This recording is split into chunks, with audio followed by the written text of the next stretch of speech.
Thank you for joining me on another episode, and this time in light of the fact that Batman vs. Superman is coming out in 2 weeks.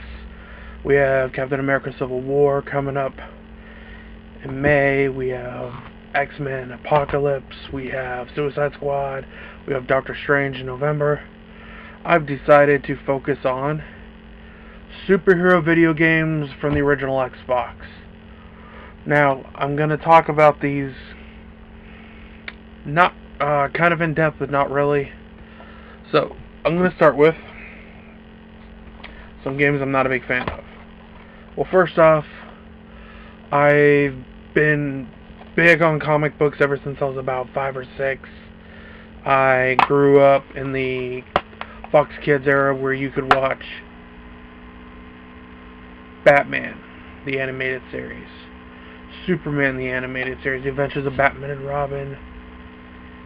You could watch X-Men, the animated series, Spider-Man, the animated series, The Adventures of Hulk, The Adventures of Iron Man, The Fantastic Four, the animated series, Wildcats, Spawn. There was a lot of superhero cartoons on when I was a kid. If I forgot any, I'm sorry. We're going to start with this. Fantastic Four on the original Xbox. Now, I thought with the library of villains that the Fantastic Four has, you would be able to do something good in this game. So with this game, you actually can control any 4 members of the Fantastic Four, whoever you choose after the tutorial missions, and the powers aren't good.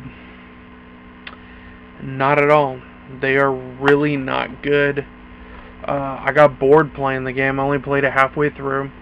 I thought it was going to be good, but really it's not a very good game on the original Xbox. And Fantastic Four, I love the cartoons. The movies don't bother me as much, except for Rise of the Silver Surfer. The ending I can't stand. The newest Fantastic Four movie had promise, but it sucked. Okay, so what I got here is a game that I inadvertently bought 3 times.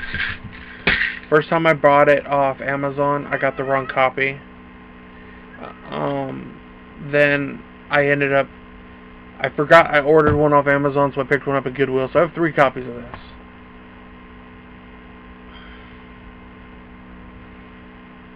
Wolverine Origins. Now, one bad thing about this is it has tank controls. Now, for those who don't know what tank controls are, it's very hard to control. You got bad camera. If you use your claws, you lose health. Like, a lot. It's not a really good game. I can't really recommend it.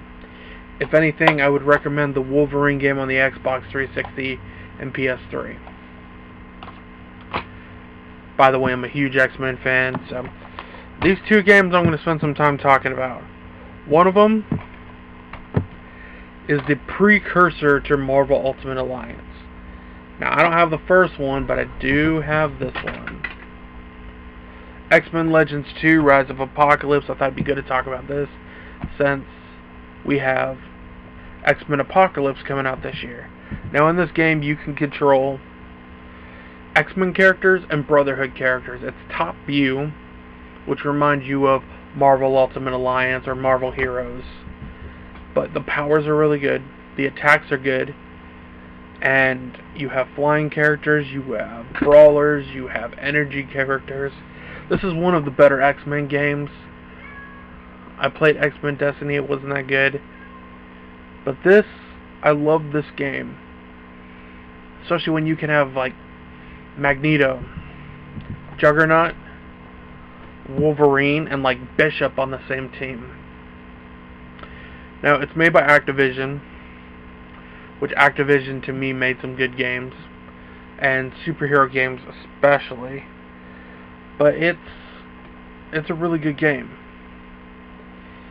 Very, very good mechanics.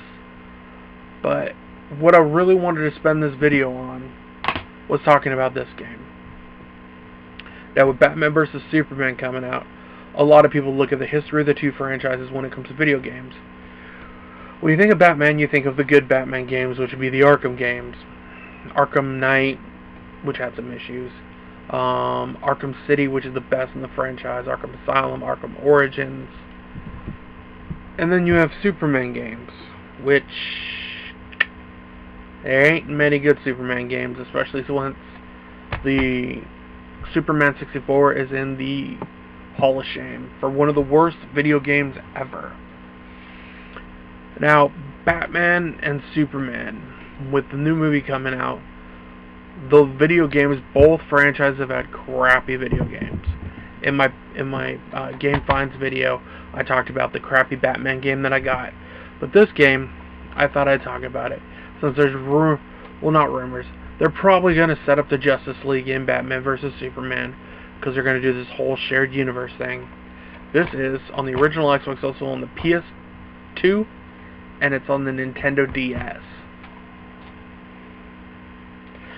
Justice League Heroes, I have beaten 6, 7, 8 times. So what you can do in this game is you can play through the game. You collect points.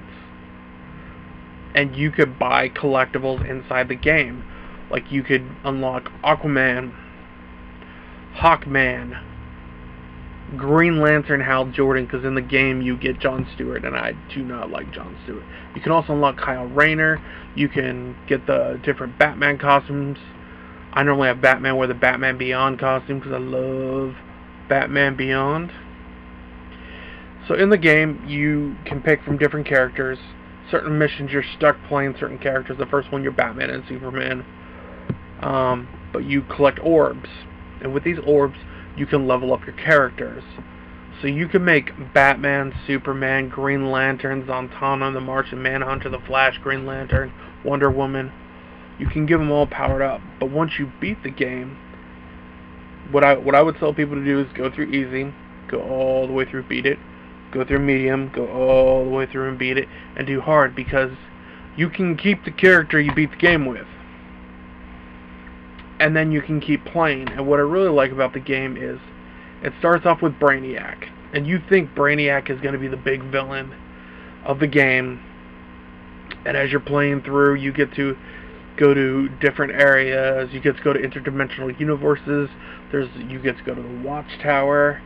You get to go to Darkseid's planet, because Darkseid's in the game too.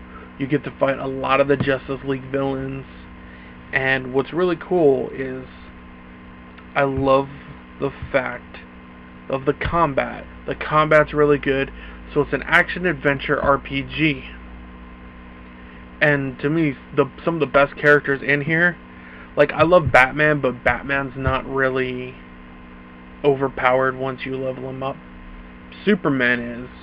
You can wreck shit with Superman.